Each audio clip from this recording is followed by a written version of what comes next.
The Reform Party has attacked many things, but one thing I didn't have on my bingo card is attacking children with special needs going to school. Council spends more than £2 billion on special needs school transport. Latest report from National Audit Office, this is not sustainable. That was Richard Tice, by the way. Richard Tice is attacking councils for spending money on helping children with special needs get to school. And that's insane. And by the way, I think that's a pretty good use of taxpayers' money. Now, this is the article Tice shared. Around 520,000 children with special educational needs SEND were eligible for taxpayer-funded transport to and from school in the 2023-24 tax year, which cost local authorities £2.32 billion, £415 million over budget, according to a report by the National Audit Office. The NAO said the cost increase was due in part to the number of children travelling further to schools that can meet their needs, rising by 166% between January 2015 and 2025, 10 years, from 240,000 to 639,000. An increase in fuel prices as well as higher wage bills further drove up costs, according to the NAO. The watchdog urged councils to ensure funding aligns more closely with actual local needs. But why are children with special needs having to travel further? Children with special educational needs are having to travel long distances to school due to lack of suitable provision near home, councils have suggested. Budgets for home-to-school transport are under considerable pressure as many special schools are full, which is forcing pupils to travel further, according to a local government association. So it seems that due to austerity, many schools cannot provide adequate support for children and are needing to travel further, driving up costs. But given that Reform also supports austerity and are promoting the UK Doge, which is literally another word for austerity, then they support the very same economic policies which are causing councils to spend more. This is Nigel Farage's upcoming pitch promising cuts.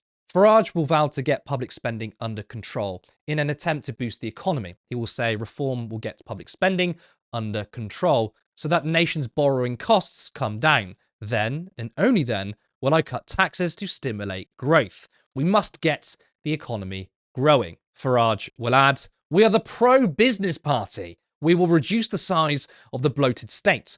We will bring expertise into government. We will reduce regulation and the power of the regulators. We will make Britain a competitive, good place to invest, to work, and to live.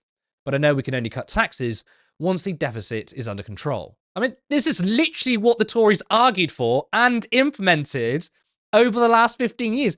In what way are reform different?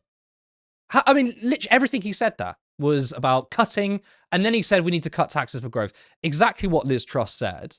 But after 15 years of austerity, you've got Nigel Farage saying the exact same thing. And remember, a lot of working class people are being swayed by reform. He said we are a pro-business party. We've got the Tories, we've got Labour, we don't need a third one. That's 3 pro-business Thatcherite parties, but they're anti-establishment. So, can we trust reform on running councils? Well, despite reform's economic platform of tax cuts and austerity, it doesn't seem to be going well for them. So 8 reform councils are looking to increase taxes by 5%, despite the fact that they promised to cut them and wanted to reduce so-called wasteful spending. So Richard Tice thinks spending money on essential services, including getting children with special needs to school, is a problem, but not this. Yes, this is a reform-led council in Nottingham pledging to spend 75 grand on flags. Each flag is going to cost £475 each. The literal opposite of cutting wasteful spending. Absolutely insane stuff. Louisa, what are your thoughts on Tice's interjection on helping children with special needs? Like, can we actually punch any further down than disabled children? I don't think so. It genuinely is, how low can we go here? And that's the real question. You know, what is the scapegoat of the week? Is it asylum seekers? Is it people on PIP? You know, this all speaks to this society where everyone is your enemy, right? Everyone is taken from you. That is protectionism. isn't it? And that old cliche like divide and rule, but really this is an attack on us. This is an attack on the public. Like we can't mobilize against like private greed or stolen corporate wealth if we're arguing over which defenseless group is most to blame here. And what is the alternative as well? Like, are you not going to send these children to school? And that just speaks to this human capital thing. You know, if you're not economically productive, then well, you're not.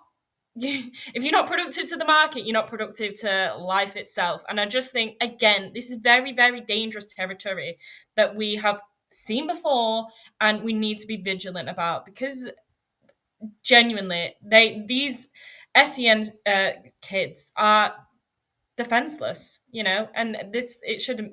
It's honestly, it's disgusting. I mean, it was funny because I was watching Zara Yusuf on Laura Kuenssberg, and obviously the debacle over those on disability benefits with anxiety, because obviously that person in Question Time audience said, I think she was talking about her personal experience. I never actually saw the clip, but a lot of people attacked her by saying she shouldn't be on HIP because she's got anxiety. She's gone to Question Time.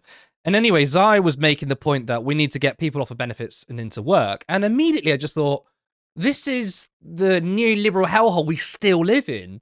It's not we need to, deal with people's mental health crisis to make them better and happier. It's no, we need to make sure that they're physically able and happy enough, I guess, to go into the world of work.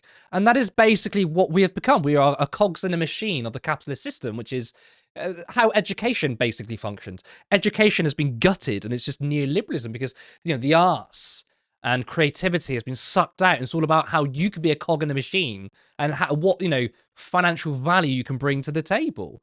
And it's funny how Reform, who, by the way, I think this interjection from Reform and Farage saying, we need to be the party of fiscal prudence, we need to get down the debt.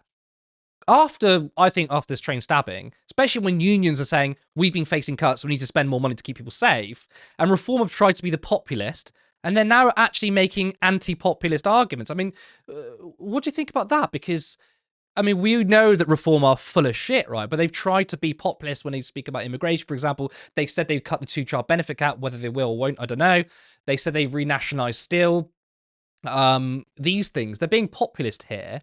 But then Farage has literally said, oh, actually, we're going to be fiscal conservatives. I think as well, like, they're not dealing with any issues, are they? Truly, like no. You said, it's populism.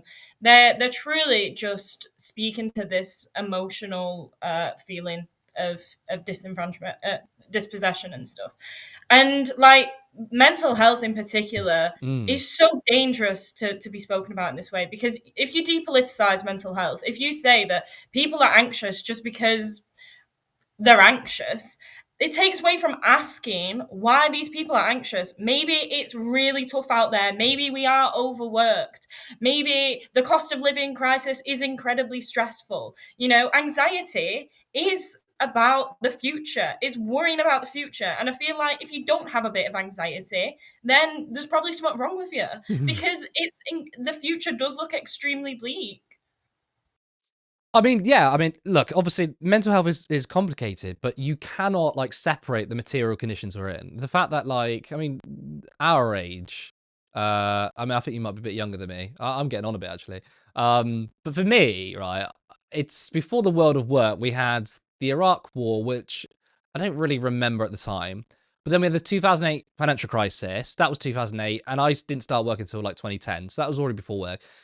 Then we had, the pandemic, or the austerity pandemic, housing crisis. For us growing up, we've had nothing but crises. We don't see anything in the future. And if you don't have some form of mental health illness or issue, then fuck me, you must be Superman. But it's extremely worrying that Reform are just parroting the same thing. Also, right, the problem is austerity again, because austerity's never been a cost-cutting measure, right? Nigel Farage did actually correctly say that the debt has tripled under the Conservatives, right? But the debt tripled under the Conservatives, even though they cut back public services to the bone. It shows that when you try and stop spending money, it doesn't actually mean you save any money. It's not a cost-cutting measure. We're not spending more money elsewhere to fix the crisis of austerity. Even if we go back to train stabbings, right? I don't want to speculate too much because we don't know what's going on, but it's very likely this person was suffering from mental health issues. And if you like gut mental health services, you're going to see these sort of acts happen. And it's something that Reform are unwilling to talk about. And why is it public wealth is always there to bail out the private sector, 100%, but yeah. private wealth is never called upon to save the public sector, that then we have austerity. The public sector has been eroded over the last 50 years, and crisis after crisis, every limb of the public sector has been cut off, but nobody ever seems to ask, who do we owe this £1 trillion to? These are private investors, the foreign investors. Like, I find it baffling that this sort of the wealth has absolutely no barriers. It has no borders, and yet people do. It's just, I find it baffling. Yeah, I mean, someone should tell Farage that, though. He bangs on about borders, though, but he's absolutely happy with capital flight. In fact, I mean, there was a scandal, I think, was it led by donkeys, found that he was helping rich people get visas in and out of the country. It's like, you're not even principal on immigration. People say, do you know what, Nigel Farage, I disagree with him, but he's principal on this thing. He's not even fucking principal in immigration, right? He likes immigration when you're rich, but if you're poor, you're working class, or Muslim, or person of colour, fucking doesn't like immigration there. And also, yes, we bail out the banks because it's fucking socialism for the rich.